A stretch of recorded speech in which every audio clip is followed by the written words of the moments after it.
Well, Caden, it's been a long time in the making. Welcome to the Unsheltered Pew. Thank you for coming on. Thank you, Elon. Glad to be here.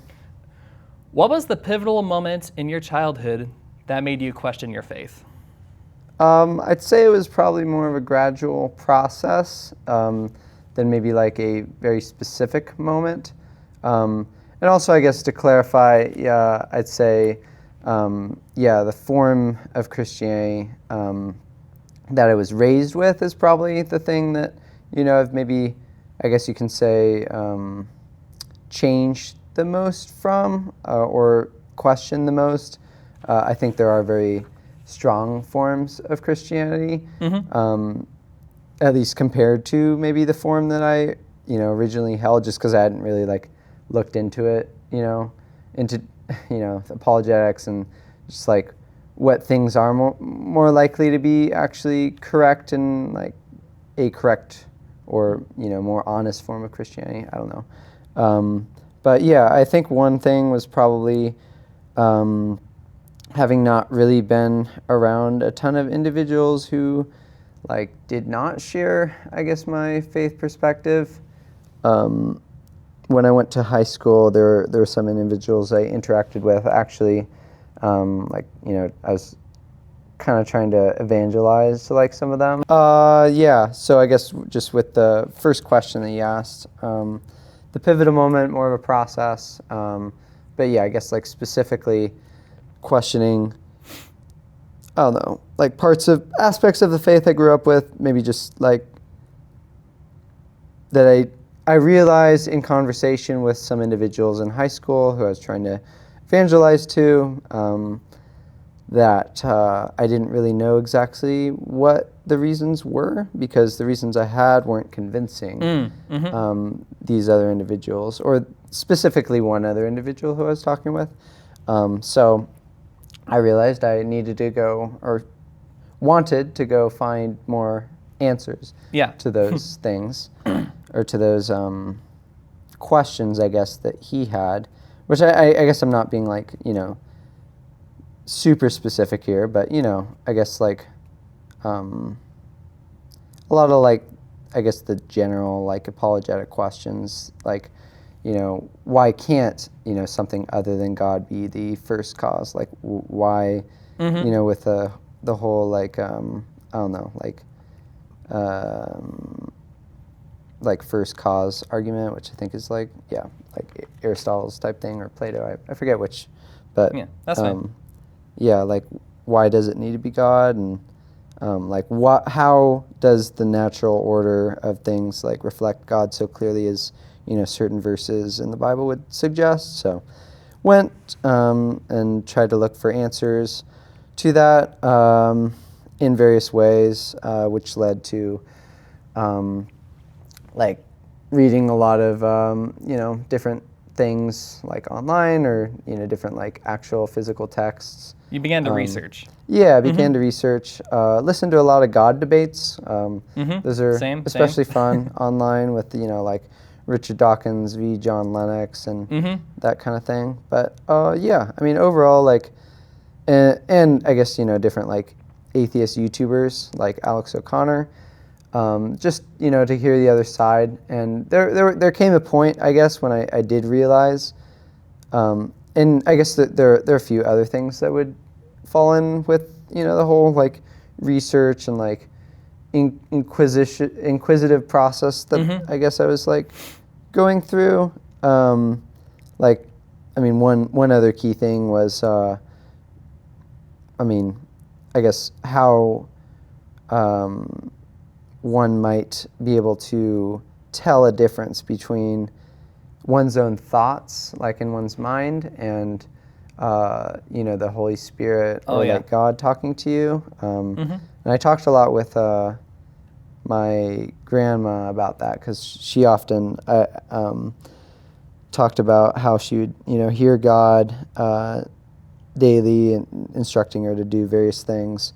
And I was curious, well, how can I do that, or how can I know if God is actually speaking to me versus just my own mind? And I don't know, I kind of came out of that not really knowing still like how to tell. I mean, I guess one of the key ways, Christians will often like answer this is, if you'll know if it is from God, if it aligns with, what's stated in the Bible. So then you have to go figure out what's stated in the Bible. But other than that, there isn't really like a super clear way to tell, I guess, which I felt like kind of not great about, I guess. It bothered you that based on what you had learned, it was mostly subjective. There wasn't really a ultimate standard for each person who is claiming they were hearing God. Yeah, it felt hard to nail down exactly what the standard was. Yeah. Yeah. But I mean, it doesn't necessarily mean that like there wasn't a true thing being experienced that even could be God or the Spirit. It just means the reliability of each case is probably less. It's the same thing. It's the kind of same thing with like other people in other religions that Christians would disagree with, saying, "Oh, I've had this religious experience and seen like Krishna or like Allah up here or something." Which, I mean, you could say, and some people do, that like those different like experiences are actually not contradictory, and they do point to this one ultimate like reality that is true. Or you could say they do contradict, and I mean, this is what a lot of the new atheists would say, like Richard Dawkins. It's like they do contradict. There isn't really a great way to reconcile them because they are different religious systems, and because they're claiming mutually exclusive things, they all can't be right. So then you need to like pick your right version or something. So it's kind of the like syncretistic form of like looking at that versus like kind of these religions are kind of just detached and you kind of have to pick one kind of view. So real quick, so you mentioned that you began to watch debates between atheists, and I happen to have watched both debates between Dawkins and Lennox. That was one of the most interesting debates I think I've seen. And of course, there's also Hitchens versus Turek, Christopher Hitchens versus Frank Turek. Yeah, and Hitchens versus Lennox too, I think, right? Yes, I almost forgot about that one. But real quick, is God good or something? Is there a specific time span, or when did this start? When you first started to listen to the other side to better understand your own position? When did that begin? Probably junior year of high school. Because sophomore year was when I kind of had the experiences trying to like share my version of Christianity with some of my teammates actually. The one I mentioned, but trying to share kind of my perspective and reasons for those things because I felt, morally obligated to, evangelize because, I wanted to take, Christianity seriously in that sense and believe that, like if there is a hell and if there is a heaven that people do go to, it's like, what am I doing if I'm not like trying to share that with other people? So, I think that was logically consistent of me, but I think that process did show me that, maybe I should think a little bit harder about, why I actually believe that there is a, this fiery hell and this, glorious heaven and nothing in between and that sort of thing. Yeah. Which, and real quick, I'm sorry, would you say your intentions were ultimately to be a more informed Christian and to better relate to where your friends were? During this search, was your goal ultimately to better understand your own faith and hopefully pass that on to other people? Yeah, I mean, I guess just because I was coming from that Christian perspective, it's like, I don't really, I wouldn't expect or hope for it to not be true because, I already like believed it so strongly. But I guess the question is, and this is, I don't know, a question I feel like I've like come to maybe wrestle with in general. It's like, I forget what it's called, but it's like emotivism, if you've heard of that. I don't think I have. Could you explain Alex that briefly? O'Connor has actually talked about it on his podcast a little bit. Okay. But like the idea that people fundamentally like believe things for, you know, kind of emotional reasons as opposed to like a logical like progression, which could get down to like why certain like axiomatic beliefs are like more self-evident to some people as opposed to others. So like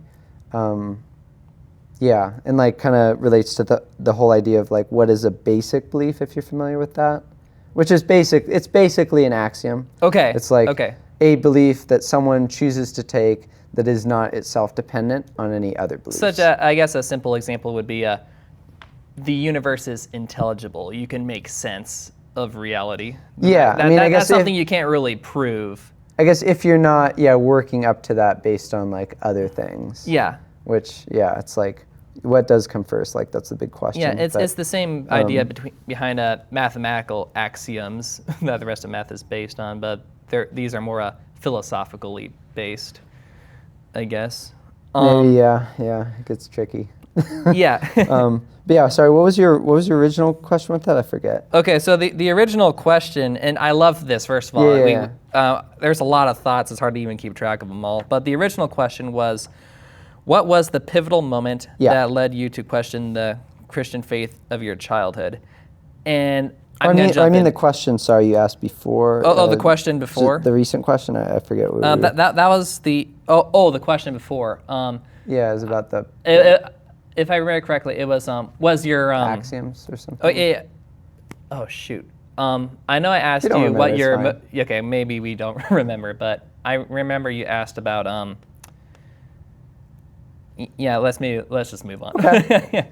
Yeah, this will get easier with time. But anyway, I think I'm going to jump in just for a moment. Yeah. And obviously I want to give most of the interview to you. Yeah. But it sounds like both of our paths were extremely similar in terms of how we think and what led to our doubts.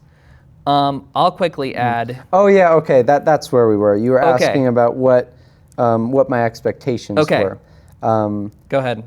Yeah, sorry. And then, maybe you can share. But yeah, I guess to answer that fully, yes, I was hoping that it would lead back to faith.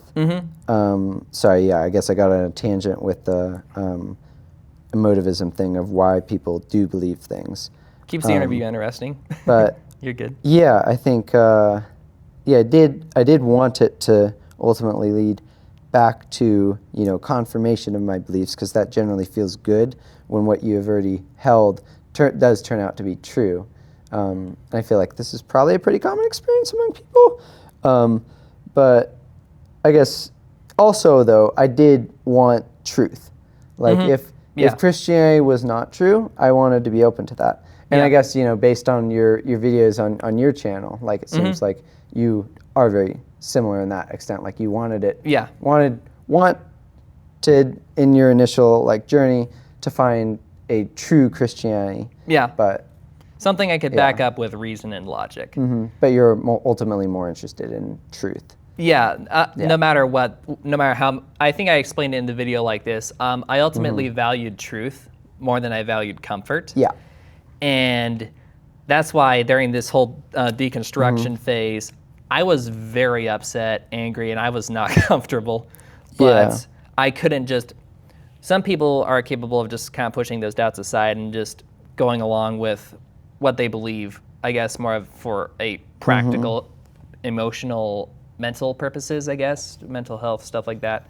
But I wasn't capable of doing that. I was like, okay, it may benefit me, but at the end of the day, if I can't make sense of this, then I'm not really interested, because I don't want to base my life on an ideology which I could not substantiate. I'll quickly add. Yeah. I remember. I think I'll go over the progression of my doubts briefly for maybe about 5 minutes.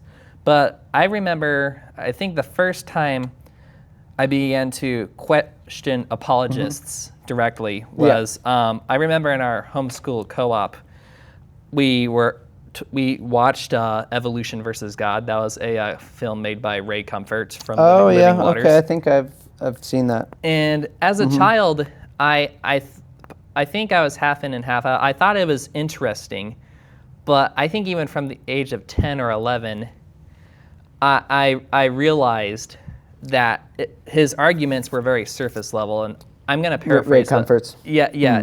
But I remember specifically, he mentioned he was discussing Darwin's finches, a famous example of evolution, noted in The Origin of the Species. Yeah. And he said, but they're still birds, but they're still bacteria. The kind thing. Yeah. He basically says it doesn't matter.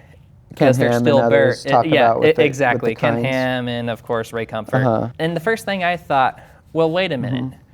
Isn't that how evolution works? Don't you start with small changes, give it a long period of time and thousands of generations? Doesn't that accumulate into big changes? It didn't really, his arguments didn't do it for me because he was merely addressing evolution in the short term. He says, that's not evolution, that's adaptation. But that wasn't what I cared about. I don't care if it's still a finch. What I care about where's the line? Like, at what point can a finch not evolve anymore? If you can't clearly define what that barrier is, where evolution can't turn a finch into an ostrich or a cat. I found out they couldn't really draw a line in a specific place, and that really made me question, is there a line? Can't evolution just keep going? But honestly, I didn't really want to think about evolution because I was content with my faith. I was going to church, and I knew it would disappoint my parents. I had no incentive to question it, but and I'll wrap this up in a couple of minutes. But it really started to bother me, though, as I got older, because I started to realize I'm going to have these questions for the rest of my life, and I'm going to start a family of my own someday, so I might as well ask the questions. And long story short, along what you were saying, I started listening to the other side, and overall, it ended up just completely backfiring. And yeah, but man, the last year has been really hard. I remember it's just severe depression and stuff like that. But it was not easy to let go of those beliefs. But first of all, I applaud you for being able to do what I did and to not just settle for this is comforting and makes sense to me right now. It's not easy to be willing to take a belief that's so sacred and means so much to you and that actually open up the hood and look inside. So I applaud you for that big time. Yeah. Likewise. Yeah. So I'll go ahead and move on to the next question. Sure. Okay. You actually addressed a lot of these already. How was I raised? What was home life? Yeah, that's a good one. I guess that could, just in general. So how were you raised, and what was home like? What was it like growing up? Yeah. I mean, I was raised in a, pretty Christian household. Like, I guess non-denom, pretty much. Don't really fall in really much with, I guess like a high church type setting as much, which would be, like Catholic or Orthodox. But generally, like, low church Protestantism with like non-denom, or I know we went to Foursquare churches for a while, so that was kind of, but we actually didn't realize the first one was Foursquare. We just thought it was non-denom, but it was just kind of funny. But I guess just because Foursquare is pretty similar, probably more on the Pentecostal side compared to like other non-denoms. But so that's kind of how I was raised. My grandma and mom especially were very, my mom is very, I guess, much of an avid Bible reader and, praying individual. Spends much time reading the Bible and in prayer with other people and by herself.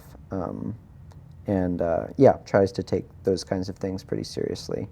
I think that's one thing that I've definitely like inherited, I guess, from them, which I think is is a very good thing of, with what beliefs I have, trying to, take them seriously, which I think, like, that's the, whole reason why, like, I, wanted to, like, what am I doing if I'm not, like, going out and evangelizing to these people who I think are, like, if they don't believe this, like, and I think they're therefore going to hell, like, what am I doing if I'm not gonna, try and talk them out of it? Because it's like, that's just, like, kind of despicable of me if I'm just not going to care about their eternal fate when I think their eternal fate is something that's not ideal for them. So, but yeah, I thought that, I think that's kind of been my influence. But also, I guess, with that, it's like, they had a very strong faith, and as a result, like, I'd say I had a, pretty, like, high level of confidence as well. Like, in terms of, like, strong faith being a high level of confidence that Christianity is going to be true. I'd say I had that, not maybe as great as them, but pretty high level. At least 90% probably. Probably like 99% chance, which I'll just say it's a bit lower now. Yeah, it's hard to go higher than 99. Yeah, it's a little hard to do that. Yeah, it's essentially 100%. Yeah. But yeah, that's kind of how I was raised and stuff. So. Yeah. All right.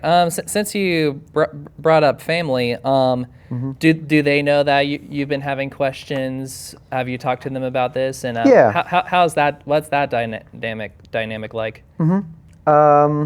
Yeah. I mean, I guess it was kind of junior year high school, like kind of towards the summertime, like after junior year in the summer, like before senior year was kind of when I like started really having a lot of doubts, and was like, shoot. It was like a moment where where I was like, watching some debate, or maybe some Alex O'Connor or something, and I think it was a debate actually, and it was like maybe one of the like Richard Dawkins versus John Lennox debates, honestly, actually. And I think during that I was like, the thought just came to mind. I was like, what if the other side is right? It's like, have I really actually been honest about whether the other side could be right? Which, I don't know, I just remember that thought was kind of like, I don't know, it felt like it kind of, I don't know, was a bit mind-boggling for a little bit, and like sent me on probably being a little bit too extreme of a skeptic. Maybe not, I don't know. But I was like, shoot. Well, I guess at first it was like, have I really questioned kind of that thought? And then I did, basically that's what kind of led me to, look into the different atheist channels and like deconversion videos and stuff. Started to do a deep dive. Like, why are these people like leaving the faith? What are their reasons? And what, like, does Christianity make sense? Like, does it hold up to the criticisms? And when I was kind of like in that process at the start, like, I don't know, felt very much like, oh, they have these points that I just don't think Christianity has a great answer for, so I can't be a Christian. And that was kind of what, like, I guess me and my parents talked about a bit at that time, because like I didn't really want to go to church anymore. I was just like, like, why would I go to church if I just don't believe this? Or like think I don't believe it. It'd feel like you're putting on just a facade for everyone else in a sense. Yeah. But I'd say, and that's that. Yeah, and I wasn't. Yeah, I think I was also like, kind of pretty depressed then too, and like not exactly having a great time. Like I just lay on the floor in my room and be like, life ends in death. And this is actually, I guess, one of your other questions. But it's like, like, oh shoot, I don't live forever according to this view. If that's true, well, that kind of sucks. But yeah, I guess that to say though, like that was kind of the initial experience and the initial conversations with my parents and stuff like that. And also, I guess to clarify, like I'm not like, I don't really like to put myself like in a real category or like, say like, oh, I'm a, I mean, I guess if there was one, it might be like in terms of like what I actually think, it's just, I feel uncomfortable like saying, definitively that Christianity is wrong or right, because I don't know. I feel like it's hard to know fully because there are just a lot of arguments, and maybe that seems like a kind of a cop-out. I don't know.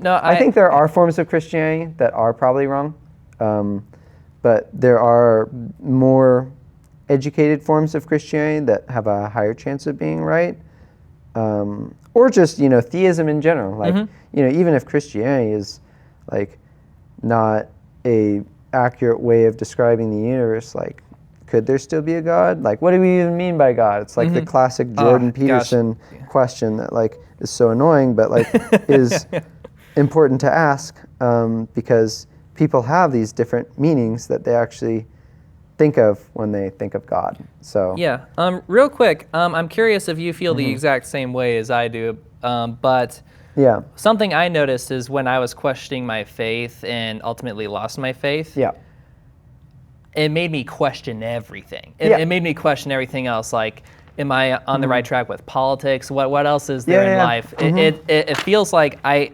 had, in a sense, my faith was like it felt like solid ground. Just something, like no matter what happens in life, it's something I can fall back on. Yeah. It's something I can ground my identity in. And once that got, it felt like the rug was tugged out from underneath me.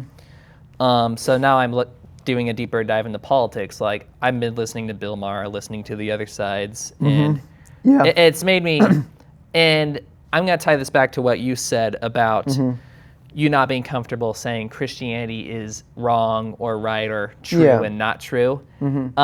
Do you think that is rooted in the fact that like social discomfort? Not social discomfort, but just I'm hesitant to make a claim like this cannot be true or this absolutely isn't. Do you think maybe you're like 5% on board with Christianity, just throw out a number. There's that wiggle room for I could be wrong. Does that make it difficult for you to be confident or fully confident in it? Is that why you don't want to put yourself in a box? Well, I guess it's like it's hard to assign like quantities to, like I believe, this has this likelihood of being true. Yeah. It's just because the quantification of belief, I think, it can be kind of difficult. So that's why, and also it's just because of transitivity or a lack of staticness. Like we are changing our thoughts all the time, which I guess is why it feels like difficult for me to say that I'm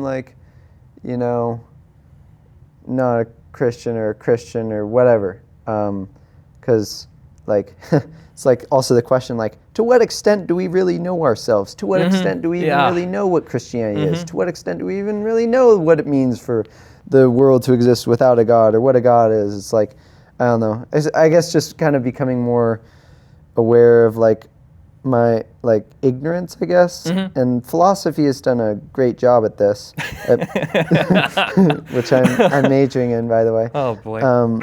It's one of my majors, which I guess we can get to at some point. But it's just I don't know, things are hard to nail down. But that's why I'd also and I don't know, this might be, I think we talked about this a little bit, but which might be a little different than I guess your current perspective, I guess. But I consider myself somewhat of maybe as far as the evidence goes. I'd say I'm probably pretty heavy on the agnostic train.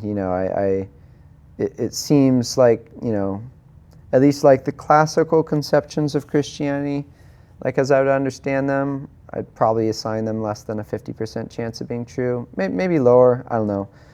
It's hard to give numbers to it. It's hard to give numbers. I've given it 10 to 15% chance, the Christianity I would kind of envision being likely to be true. Okay. But despite that, it's that's maybe what the evidence seems. But it's Does that mean you can't be a Christian? Is then the next question, which is like, well, is Christianity a matter of like, belief or practice, or are they what is belief? Like, is belief is it knowing something to be true, or is it living in light of the possibility that something could be true, given that decision theory? My boy Pascal, father of decision theory, Pascal's wager. Classic. I consider myself somewhat of a Pascalian Christian, in that, even though I have a lot of doubts about whether Christianity is true, I try to morally speaking, I guess, find the greatest areas of overlap that different views of the good life, whether in different religions or throughout time. And this kind of goes into my experience with honors, which I guess I can also talk about. But and this is a very similar to C.S. Lewis's the Tao argument for a basically universal or objective moral law, which I actually agree that there are probably objective moral values. In a sense, regardless of whether the universe is fully naturalistic or there exists a God, because either way, I'm a realist. I think that there are objective things. The universe exists independently of whether we have sensory experience of. Oh yeah, of course. You exist as a person regardless of whether I see you or not. You're here, or that desk is there. So I'm a realist in that sense, and I think that realism ultimately leads to objective values, which can also, in a naturalistic framework, be understood as the things which we will do which are most conducive to survival, which there has to be objective things with that, because evolution has a standard. It eliminates the things that don't lead to survival, which is an objective standard, because there are objectively things based on some laws and whatever. Objectively alive and objectively dead. Things that lead to survival or not survival. But yeah, I guess it's that still could I don't know. There are versions of that, I guess, which you could argue do actually coincide very much with different religious systems. And this is where I think people are correct to say that, at the very least, Christianity, at least, Christ's words in the New Testament, they have very insightful things to say about our human condition and how we should operate in the world. It's, the golden rule, treat others how you would wish to be treated. Yeah. Evolutionarily speaking, that actually is, I would argue, probably a pretty conducive strategy to success. I don't know, I'd argue. But that's why, I don't know. I feel like I felt a bit better in the midst of, doubts or tensions, because I feel like I can say that I'm still living out what I would argue are Christian moral principles and, the Christian ethic, and do take inspiration from those things. And, obviously, I still spend a lot of time reading this text, because I think it has, and this is the Catholic version. You gotta get all the books. I mean, I guess the Orthodox they have some other books. Honestly, I need to brush up on my Bible. I mean, this is why. I don't know. I'm studying biblical studies as well, because I think it is important to understand this text, because so much of what we know culturally is based on it, but also it has, I think, given things to, our way of understanding things, which are helpful, I guess, or could speak, even under a naturalistic framework, they could speak some form of evolution, some form of truth about the universe, which is embedded in maybe if it is true that God doesn't exist, then it would be embedded in a system which maybe doesn't have everything correct, but it still could have very true principles in a sense. True. So I don't know, that's where it's tricky. It's how do you define Christianity? Is Christianity is it the, just the belief in God, or to what extent, what percentage of it is true? Because I think, like, you know, if as far as like moral principles are concerned, that's a lot going for it. For sure. And yeah, I don't know. It's tricky, but yeah, yeah. There's a lot to unpack there, but Yeah. something that caught my attention was when you mentioned you mentioned that there's a form of Christianity that you might think is more likely to be true. yeah, definitely. What form of Christianity would that be? What does that mean to you? Yeah. Well, yeah, this is why I guess, I don't know, still looking into theology and, I guess, I guess philosophy and biblical studies, just FYI, at George Fox are both concentrations of the theology major. So theology, I'm still kind of getting that as a whole. And then also, you know, get each of those things, theology, biblical studies, like stuff, and then philosophy stuff and honors. Like, yeah, I guess doing theology is how I am kind of like still am able to like discern what maybe the strongest forms of Christianity would be, or just, I guess, doing all those things. It's like, you know, if I think this is true about, you know, how the Bible was written, then what particular, like, you know, ways that people have described the church in the past, like, maybe would relate closest to that, or what denominations would relate closest to those beliefs that maybe I'd then conclude theologically. Like, if I make these theological conclusions on my own, you know, doing the Luther thing of just you know, sola scriptura, like reading on my own and coming to my own like conclusions based on my understanding of what reason is. Yeah. Then it's like, okay, I do that, and like, you know, of course, like I'm not just like isolating, like I take in the sources, but like it's kind of like a, you know, solitudinal like strategy of, you know, getting out the excess so that I can like focus on, okay, what do I actually see what you get out of reading the scripture, and then ask others about what they think. See if there's things that they got out of it that you may have missed, or vice versa. And instead of just taking your pastor's word for it. Sure. And as G.K. Chesterton would say, you know, it's the democracy of the dead that, you know, maybe we need to consult with the most, which is all those individuals for the past 2,000 years who have believed in Christianity and the different forms that they've believed in. And, you know, maybe we should let that democracy have something to say about what we ought to consider, at least something we should take seriously.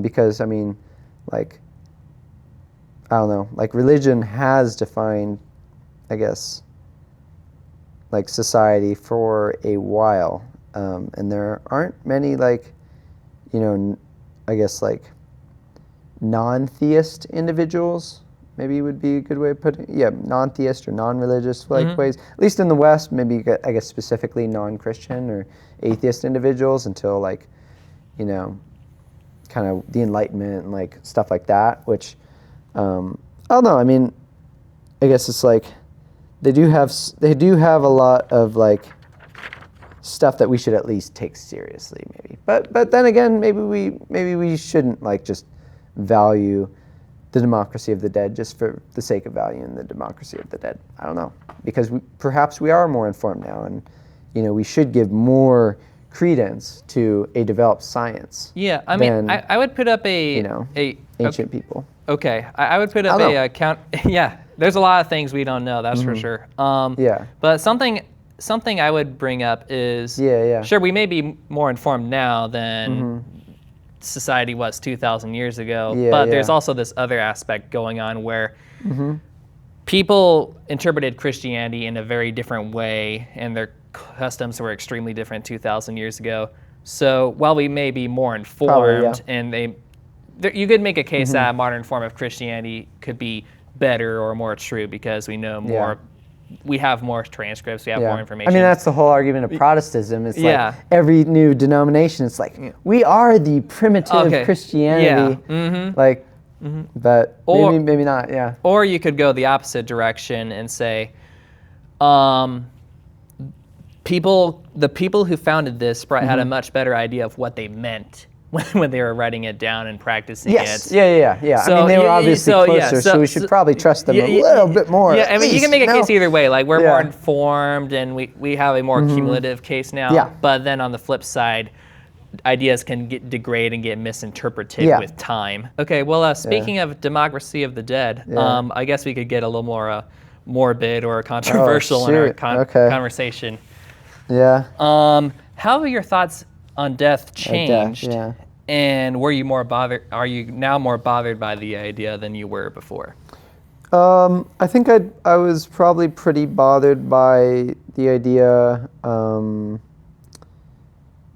when I was kind of like when I talked about me first, like kind of going through my like doubting experience, like at the end of junior year kind of thing. It's like, well, I must be an atheist now because I'm questioning these things that I can't question, because if I question them, then I'm not a Christian.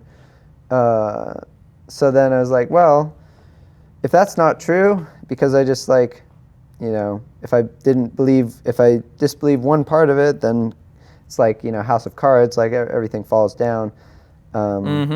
It's like, okay, I guess this just leaves me with, no God and death being the end. Yeah, no hope. Which I guess, I still consider that a very distinct, like probably pretty likely possibility, to be honest. But I think kind of seeing how other people have dealt with that has been helpful, because I guess it's just the shock value of like, it's like, I don't know, maybe the idea that kind of comes to mind is like, you take a fish like out of a tank of warm water and put it in a tank of cold water or something, and they can like get super shocked if you do that like too quickly, like shocked to an extent that they'll die. Yeah. This is like, or feel like they're dying. Yeah. Fish owner right here, like in the past. Yeah, my fish was Zigzag. I think I treated him pretty well, but he didn't die when I put him in the tank, because I was careful about the shocking thing. But that is kind of interesting though. It's like, you take a fish too quickly and just like throw it in like super cold water compared to it's like warm water, and it'll just like his body will just shock. And that's kind of like, I don't know, similar to this with faith or just belief and stuff. It's like if you change your beliefs like so quickly, it feels so shocking that it can like send you into complete like depression, basically. Yeah. Yeah, which you seem... Yeah, I mean, I don't even want to go all into that today.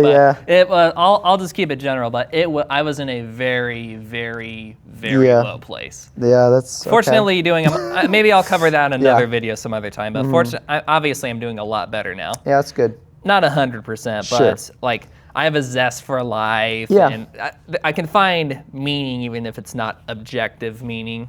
Yeah. Yeah. But. I will say, actually, with honors, a good text, I think, that has kind of helped my perspective on this is Plato's Apology. Okay. Which basically it talks, it's about Socrates, because Plato's writings is, they basically all involve like Socrates talking to people. But his apology is basically where Socrates is, about to be, sentenced to death for, misleading the students or young people of Athens to believe that the gods of the Greeks are actually not true. And basically he's like going to be convicted. So I think it's like close to the end or somewhere in there. He's like, there are basically two options of what's going to happen. Like option one is like, I will have some sort of afterlife, which likely will be good if God exists, because I'm standing up for truth, and God would be a God of truth, or something like that. So option one is good, and then option two, it's like there's nothing else, which is still like peaceful. So like nothing bad is going to happen to you anymore, because you're just not experiencing anything. Yeah. And I guess there are a variety of different views on death. I guess like Kohelet in the Bible, there's a good argument to say that he actually didn't really believe in an afterlife. Like he believed that death was final, and part of his lament is kind of the idea that there's nothing lasting, I guess, about like the human experience. So like, and this is why he talks so much about like the memory of like one's deeds and the wise and legacy. Oh, wow. Because he considers legacy to be kind of that lasting thing that outlasts someone after their death.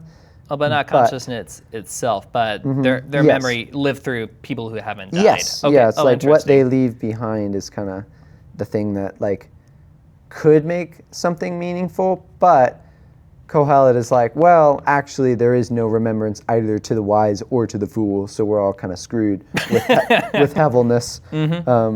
So he thinks death is bad because it deprives one of, well, I guess the good experiences which one does get in life, but there is nothing, I guess, in terms of remembrance. So then death is kind of robs you, I guess, in a sense. But I don't know. Plato is a bit more positive on death, though. So I don't know. I'd like to be more of a Plato optimist than a Kohelet, I guess, not optimist. Yeah, it's interesting because I didn't even think about this until recently, but religious people, Christians, but religious people in general, they don't really have to deal with death, because rather than dealing with the idea of not existing or going to, it's ultimately unknown what happens. Personally, I think it's most likely that we know consciousness is a property of the brain. When the brain shuts off, consciousness is destroyed. I think it's most likely that there's nothing beyond. I could be wrong, of course. But religious people, I'll speak for myself. Yeah. I didn't have to deal with death because I just thought, I'm just going to go to another place. It's not something that crossed my mind. So in a sense, it's not that Christianity gives us peace about death. It's just it's almost like a denial of death, really, because really you die, but you don't. Yeah, basically. Yeah, I think that's how I was processing it. So I'm like, what's the point of death if you don't really die? I'll just be in a different body. Yeah. That's why it never came to my mind. But like you were saying earlier, when I came to that realization, like, oh shoot, I don't know. Suddenly it's like this gloom and doom came on me. It's like, okay, I'm screwed. I can't escape. Even if I can make myself biologically immortal, something will happen later. That was a that was probably the biggest source of depression, was not knowing what happened after I die, or if anything I do will be worth it in the long run. But that was harsh. that was a rough realization. I think I'm finding ways to cope with it now. And what you were mentioning, going back to what you were saying about Plato, I think a lot of fear around death is a misconception is what death is, because I think I had this subconscious idea that when I die, it's just going to be dark and I'm going to be lonely. Interesting. Or that you'd be experiencing that. Yeah, but it was because we can only really think of something if we're actually experiencing it. So I was trying to imagine what is it like to be dead. Yeah. And I just imagine, I go to sleep, it's dark, but then I realized I'm not aware of darkness when I'm asleep. I'm only aware of darkness when I'm still awake. I have my eyes shut, but it's an absence of light in my brain. Superimposes darkness to label, hey, there's no signal, I'll make it dark. Yeah. But when I really stopped to think about it and to really wrestle with the idea, there's really nothing to be afraid of, because it's kind of neutral. It's neutral. It's not a good experience or a bad experience. And even when I say good or bad, that implies consciousness. We can't even imagine what death is like. But essentially, if what naturalists generally agree on is true, then death is it's what it's like before you were born. I like what Mark Twain said on this matter. He said, "I've been dead for billions of years before I was born." Oh yeah. Okay, interesting. And it didn't create the slightest inconvenience for me. So I guess that brought me some comfort. So I'm deep down, I'm still kind of uneasy about it, but I'm learning to appreciate what it's definitely kind of bringing some clarity to this life, because I spent a lot of time looking forward to what's to come. Now I'm like, okay, maybe I should make the most of what's happening right now. And it's actually, it started out as a unmotivating experience because everything we do is ultimately going to turn to dust and it's just oblivion. But the other flip side of that is that what we do now is all that matters. So we might as well do the best with the time we have. I figure if I'm going to live life, I might as well, instead of spending time and having wishful thinking about the next life, I'd rather I'm learning to be fully present now. And I'm willing to take more risks. That's one of the reasons I'm doing this podcast and putting myself out there a bit. I'm like, at the end of the day, I spent I don't worry as much about what other people think now, because, okay, I think this is the last that I'll have on this. I imagined, and I think a lot of Christians imagine it this way, life is like a cozy ride. It's like, okay, we're just passing through, but things are going to get better from here. So it encouraged me to I did a lot, but it did encourage me to kind of take this kicked back, relax, like, okay, no matter what happens, I'm going to heaven, it's all good, so I might as well enjoy the ride. I didn't take too many risks. I just was being casual about it. Life becomes kind of more urgent. Yeah. Or more precious almost. Yeah. Exactly. That's what that's what's happened. Maybe. So I'm like, man, I'm young.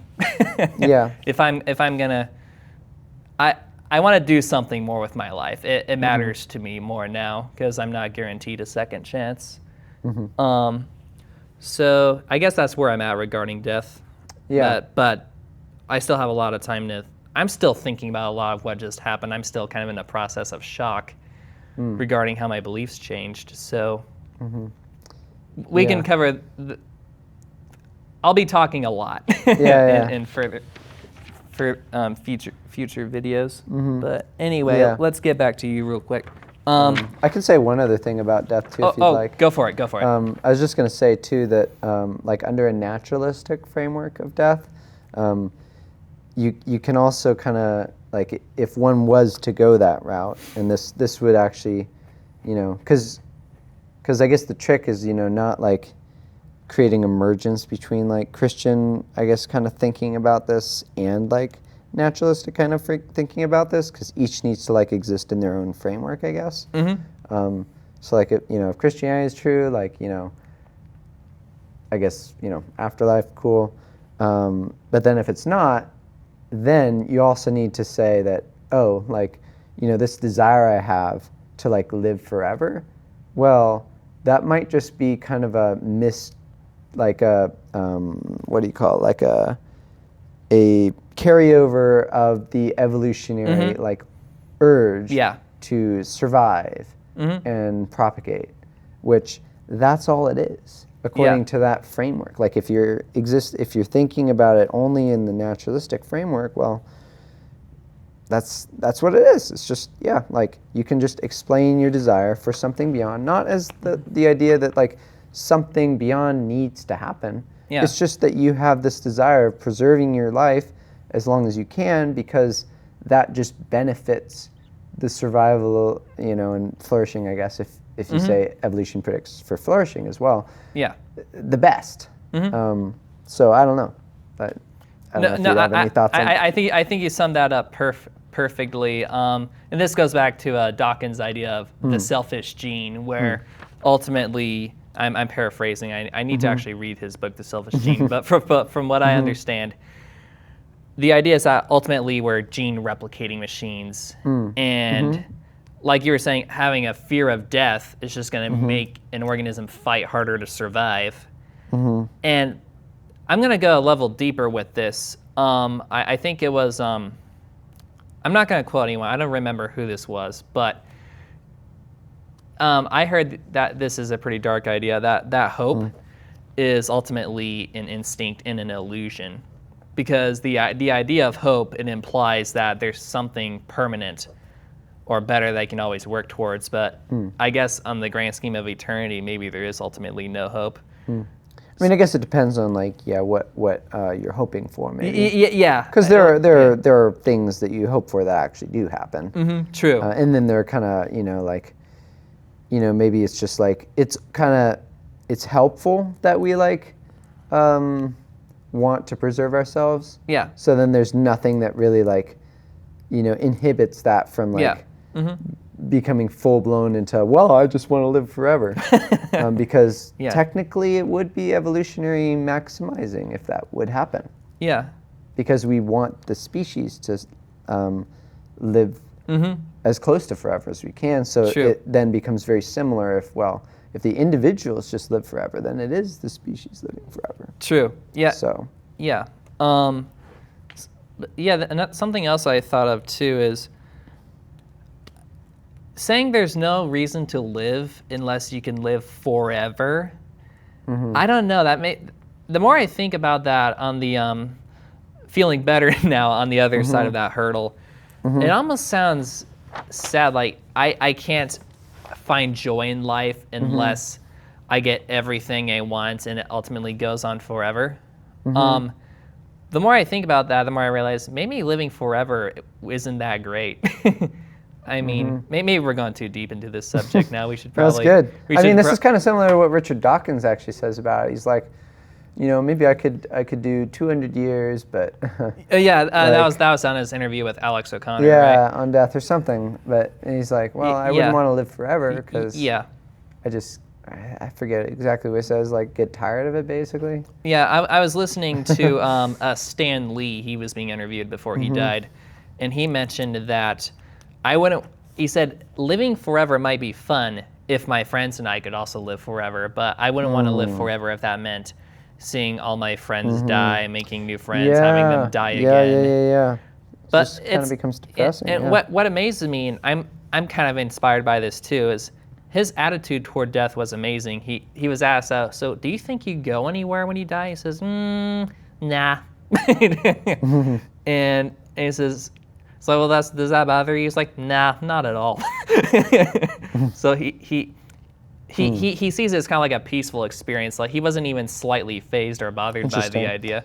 You said this is Stan Lee? Stan Lee. Okay, interesting. Yeah, look up. Do you have a general idea of who Stan Lee is? I don't think so. So Stan Lee, he was the one who started Spider-Man. He was the original guy who started the Spider-Man comics, and he was featured in snippets of the recent Marvel movies. I think he died in 2019 or 2020. Okay. But gotcha. He started Spider-Man and he was featured in multiple films. Okay. But it was his thoughts on death when he was nearing the end of his life. I think I have heard his name actually. Yeah. Okay. Yeah. Nice. But yeah, I kind of hope to take his attitude toward it. Gotcha. Yeah. Yeah. But nice. This might be a loaded question, but no, not really. It sounds like you're pretty much off the Christianity train more. Are you off the? Are you out for practical purposes? That might be a bit. It's debatable, I guess. Okay. I don't really. Yeah, that's why I guess I'd kind of classify myself probably as somewhat of an agnostic, but I guess there are different levels of analysis, I suppose, that you could use to talk about this. It's like for practical living purposes, insofar as actual action is concerned, I am a Christian in that sense.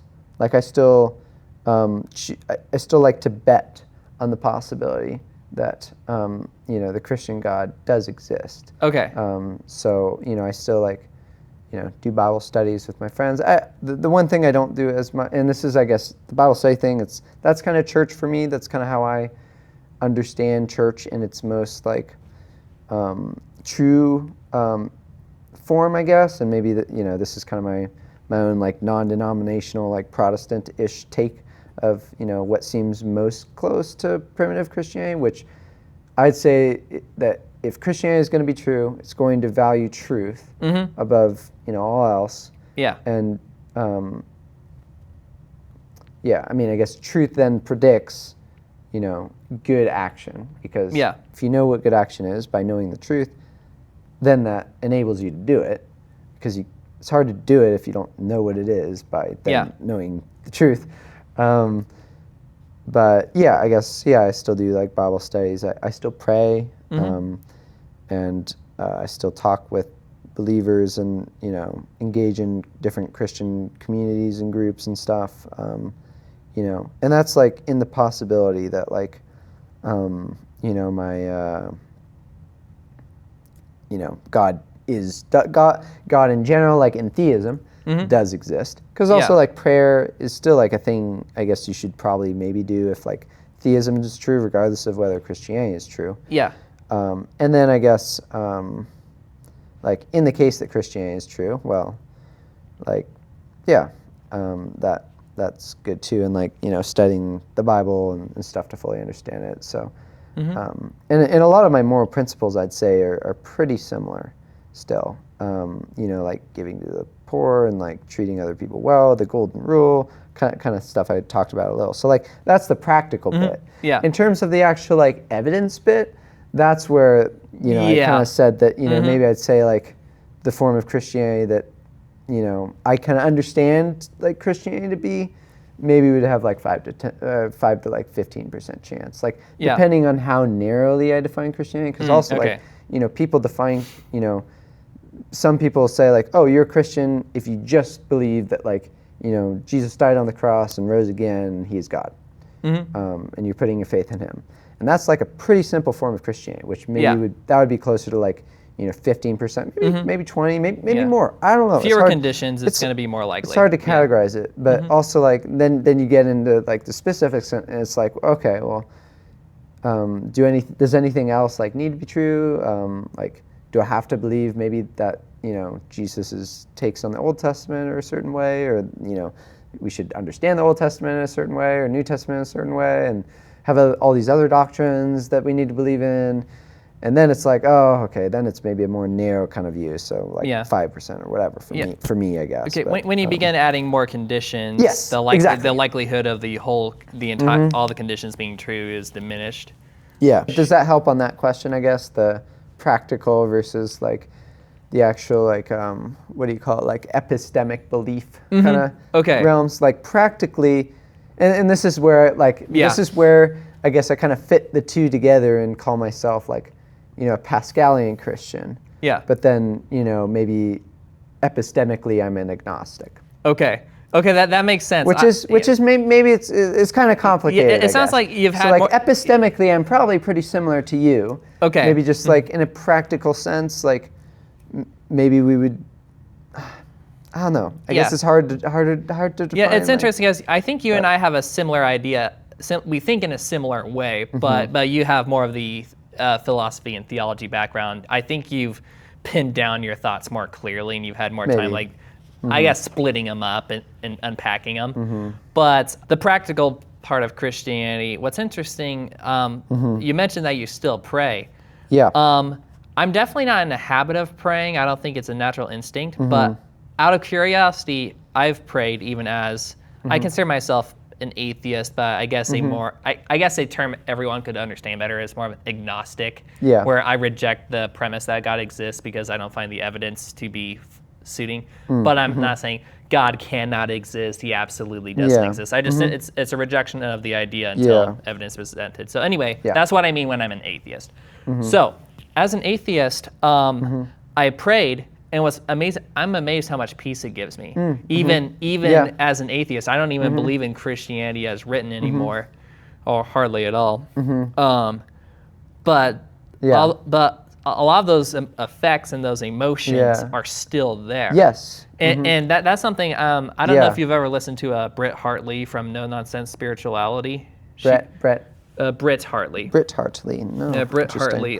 She has a YouTube channel called No Nonsense Spirituality.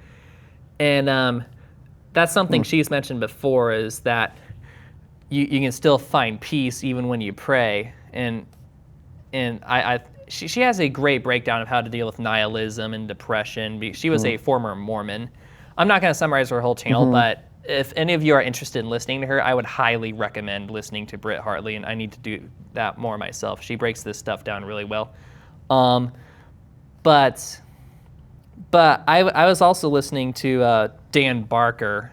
He was a former evangelical Christian, also atheist. Dan Barker, okay. I think I've listened to him. Dan Barker. And he talked about the same thing too, where when I pray, I still get all those mystical feelings and all that, and all that, just that spiritual sense. He's a diehard atheist, and he still can initiate those old emotions from when he was a Christian, but he recognizes now that they're most likely purely psychological. But I guess I'll sum up my position real quick. Where I don't necessarily. This is gonna be an interesting statement. There are things I can take away from being raised in an evangelical Christian home that I'm not necessarily upset about. Yeah. There are definitely some. I think being raised in a more not controlled. My parents were very open, but in a more I guess conservative, traditional upbringing around adults. Yeah. That definitely helped me mature mentally pretty quickly, and I learned to talk to adults early, and I did avoid getting into a lot of other things that children my age might get into, like drugs, and I'm glad I didn't get the opportunity to. Not that I've done that, but possibly gone there earlier. I'm glad I was more or less protected for that time. I think that's helped me a lot. But however, the one drawback, I love the Christian values and being raised that way. There are definitely benefits, and there are some things I definitely miss being able to relate to my family as deeply because we don't share our faith anymore. But there are, Christianity is going to be a part of me for the rest of my life. There are things that are just, I guess, values and virtues that are just burnt into my brain that I'm not ever going to be able to get rid of, and that's not necessarily a bad thing. I will add quickly that a major downside, I think, was I felt like out of fear of, I mentioned this before, I'll keep it quick, but out of fear of going to hell or losing my sense of meaning in life, my natural curiosity, I was a super curious child. I loved to read. And I always wanted to learn, but I'm realizing now I did avoid a lot of learning about some of the most interesting subjects, such as evolution and geology and how we know how old the Earth is, philosophy. I avoided some of that stuff because, like I mentioned before, I was trying to protect my Christian bubble. So, in a sense, I think that's held me back in terms of I would have learned a lot more about what I believe a lot earlier if that fear hadn't been there. And my parents, for the record, my family and my church did not instill fear directly. It's just it's a inevitable consequence of being raised with you're either going to heaven or you're going to hell. You don't have to tell someone to be afraid of that for someone to find that idea kind of scary and for them to want to just hang on. So anyway, we should probably wrap this up in a fairly reasonable time. But actually, since I brought this up, has anything in your life improved?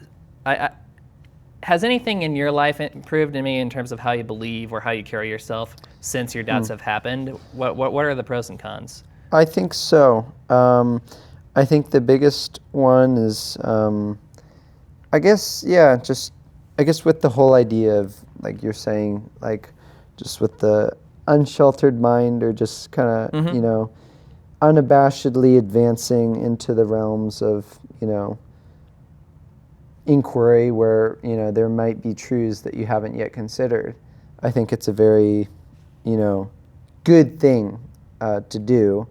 Of course, like, I don't know, it's like, I don't know how to do that well, just because there's so many different fields of knowledge and stuff, and how to, my phone. How to then compare them, I guess, with each other is definitely a big task, I guess. But I feel like being able to like question things, and it's like, this is the whole like Descartes thing, or like or I don't know, like Descartes had an interesting method of like questioning things because he questioned everything.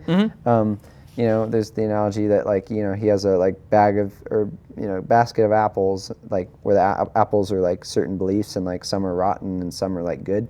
He just tosses them all out and then like picks them up like one by one, like the good ones. Oh, interesting.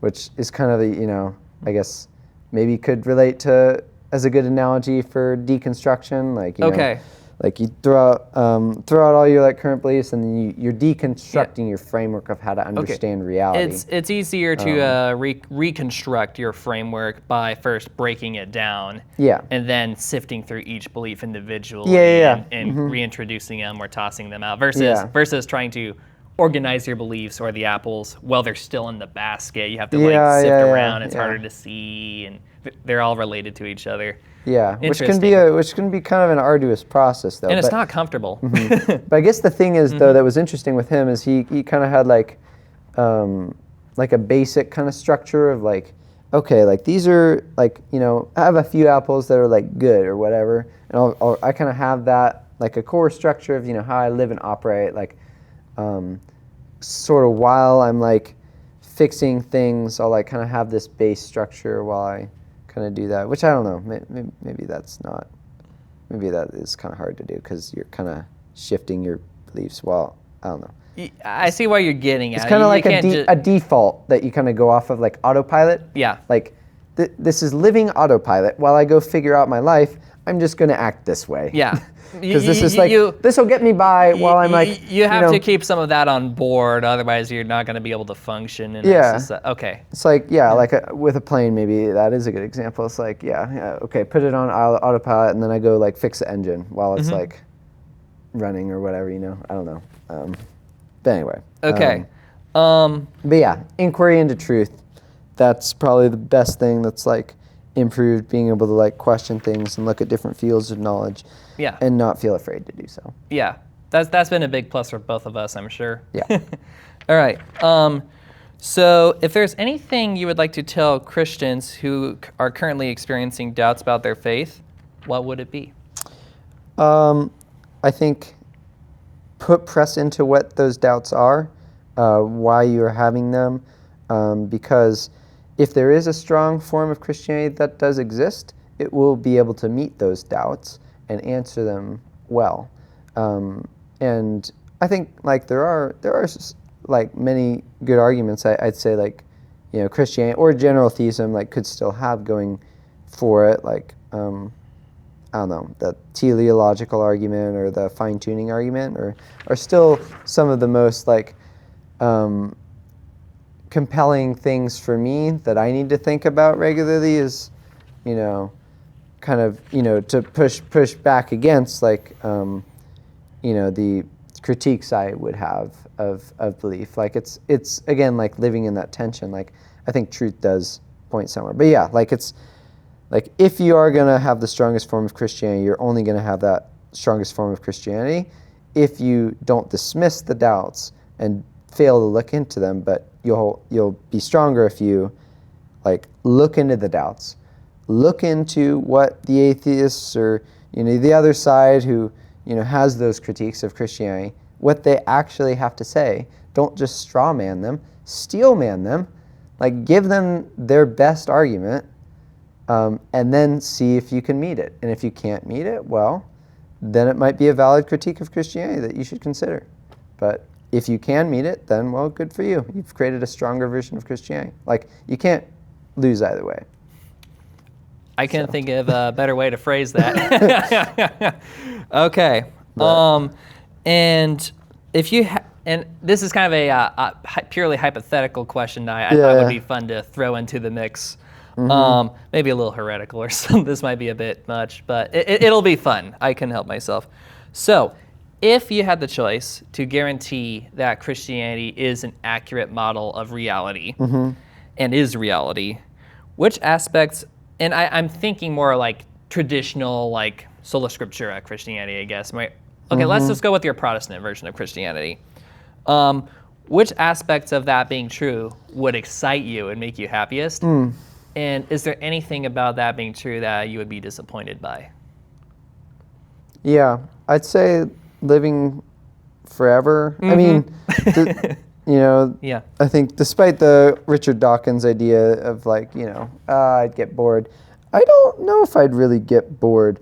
And I don't know if evolutionarily we would, because, I mean, I guess like, you know, naturalistically speaking, like, you know, assuming naturalism, it's like, the excitement we have for things can be explained in part by, by novelty. Like the natural human response to novelty is interest. Yeah. And curiosity and excitement and just positive feelings, like, because it's like, oh, like, is this a map to a treasure chest? Like, where's the treasure? I don't know. Like, there are things that on the other end that, like, oh, then you like look forward to, and that's why we do certain activities, because it's like, I don't know, like for me, like I'm an athlete, I do cross country and track, and like one reason which, why I am training, I guess you could say maybe under this kind of framework is, well, I'm intrigued by the,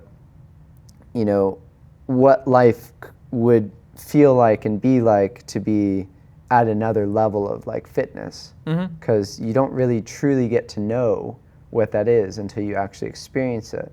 Same thing as like, becoming an avid reader. You don't know what it is like to be that person until you are that person, which comes with its new range of experiences that, and emotions and, I don't know, highs and lows, which you can't really get in touch with until you actually experience it. And this is kind of, I don't know, I think maybe in part related to the human like capacity for relating with others in certain ways. It's like you relate with others best if like they've actually if you've gone through things that they have gone through, which there isn't like a great substitute for that. But anyway, living forever I feel like could be cool. Novelty.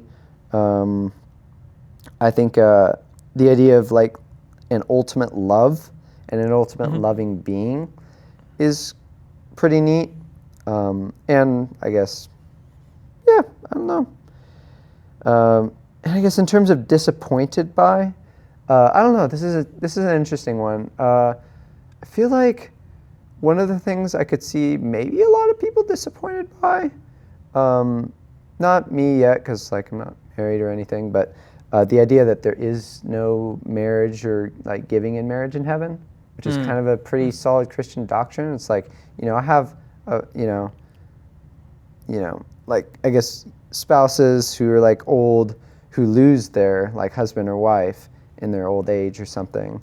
And I have a grandpa actually for who this is the case, lost my grandma, but like he is very much looking forward to my I guess meeting my grandma in heaven and having a continued existence with her, likely, kind of in that shared like continuation of the marriage like vows. And I feel like for him it'd be very hard to think about like a heavenly existence that is not spent as exclusively with one's spouse as existence generally is on earth. So I don't know. For me, I feel like that is kind of a weird picture of heaven, if it does exist in the Christian framework. But I don't know. Maybe that ultimate love could supersede that. I don't know. But yeah, I haven't even thought about that. That was a very creative answer. I didn't even.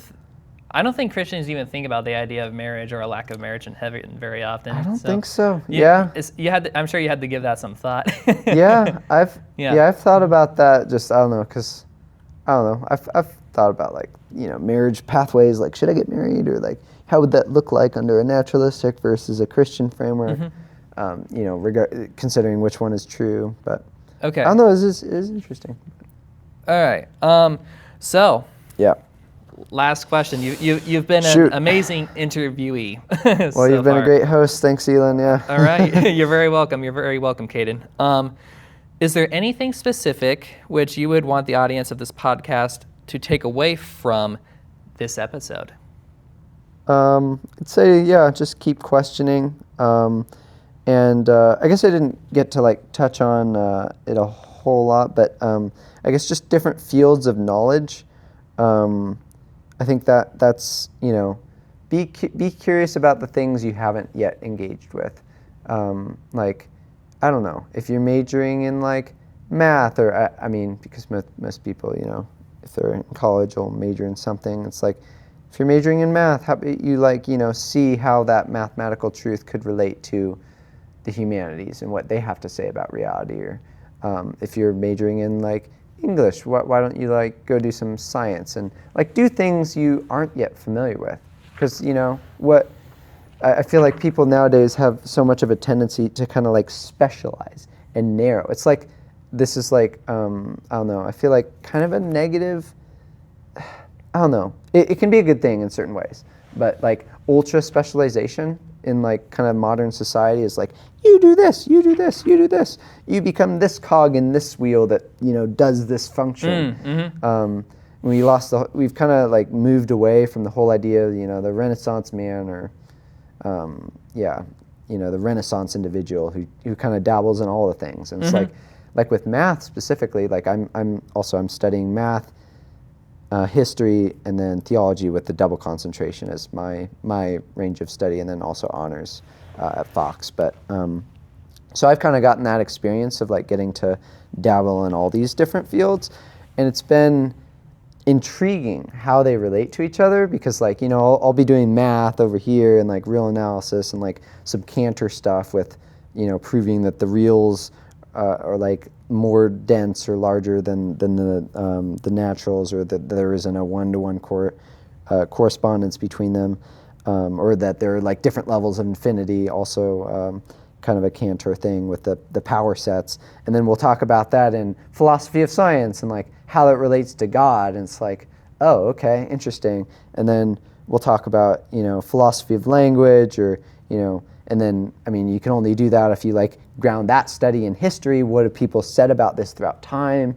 It's like then the distinctions between all these different disciplines become like less apparent. It's like, is there just one knowledge that we're just like, why can we even separate these fields up? Or it's like, what part of all these different fields have I not yet looked into?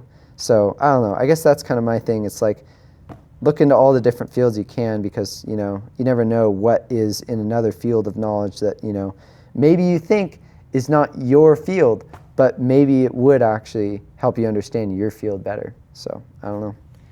All right.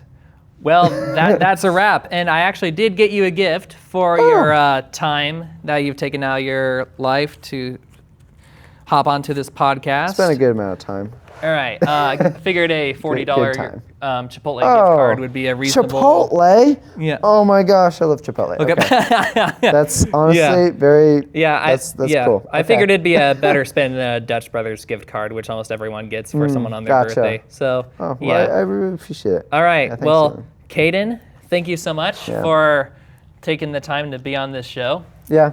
And, my pleasure. This has been a great start to the Unsheltered Pew series on the Unsheltered Mind YouTube channel.